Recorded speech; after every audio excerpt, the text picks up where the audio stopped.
you've been sounding the bells, alarm bells about China for a long time, and in your 36th book, You Know Who versus China, you say we must wake up and see what China is doing, what it's really going on. What are we missing? Well, I think the core of it is that it's a totalitarian communist state based on Leninist principles. That Xi Jinping is, first of all, the general secretary of the Communist Party, which has 90 million members. Then he is the head of the military commission, and the army in China is an instrument of the party, not the government. Right. And then third, he's president of the government. And they always talk about him as president because they want him to seem normal. But they get up every morning and they want to know, how do they make the Communist Party stronger? What do they have to do to secure the future of the Communist Party? And they've locked 1 million people up in Western China, among the Uyghurs. They're currently putting huge pressure on Hong Kong. We just saw what they did to the National Basketball Association. And I think they're the greatest challenge we've had since the British in the 1770s. More than Putin? More than Putin, more than the Soviets, more than the Nazis. Now, when he says that, when we talk about him as president for life, You Know Who always says, you know, that's a great title. You think that's funny? Can you tell him to stop doing that? Because the implications are not good. I think it's silly. Yeah. What'd you tell? In Putin's case, I just read this morning. Putin's grandfather was the cook for Lenin and Stalin.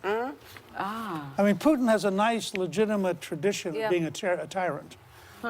We don't have any tradition of being a tyrant here. We're not going to tolerate it. And in fact, part of the nice thing about America is the noise we have. If you don't like Trump, you go out and you say you don't like Trump, and there's no secret police, there's no disappearing of people. You know, there's none of the things you see in China. Having lived there, Free press.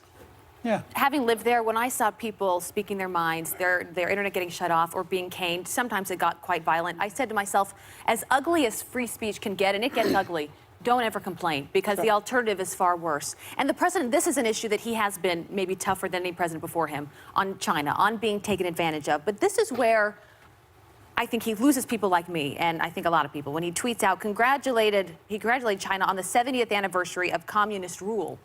I don't need to tell you the sufferings that have gone on in China. It was just a mistake. And it takes away from maybe some of the things that are being done. Right, because the truth is, it'd be like congratulating the Soviets. Isn't it bigger than a mistake, though? You are representing the free world. Right. Right? So. Okay, so it's a big mistake.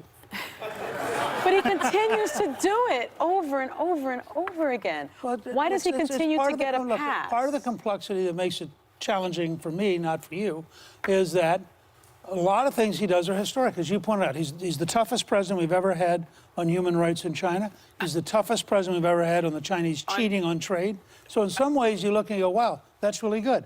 Then he does something like that tweet, and you think, what are you guys thinking about? Well, it always seems to feel like there's self-dealing involved, because his daughter has all these Chinese patents that seem to come up. American. They say American. You know?